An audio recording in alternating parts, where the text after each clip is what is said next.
கர்ப்பிணி பெண்கள் பைனாப்பிள் மற்றும் பப்பாளி பழங்களை சாப்பிடலாமா? சாப்பிடக்கூடாது என்று பல தாத்தா பாட்டி தாய் தந்தையினர் கூற கேட்டிருப்போம். பைனாப்பிள் பழத்தின் நடுப்பகுதியில் புரோமினிலின் என்ற ஒரு நொதி இருக்கிறது. இந்த நொதி கர்ப்பிணி பெண்களின் கருப்பையை வேகமாக சுருங்கி விரிய செய்யும்.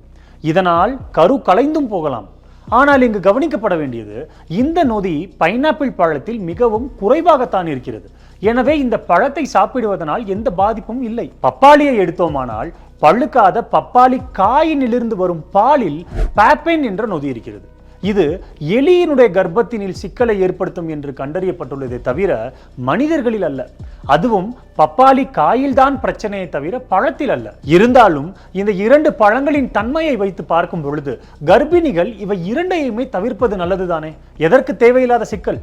எனவே நம் முன்னோர்களின் இந்த அறிவுரையை பின்பற்றுவதே புத்திசாலித்தனம். நன்றி.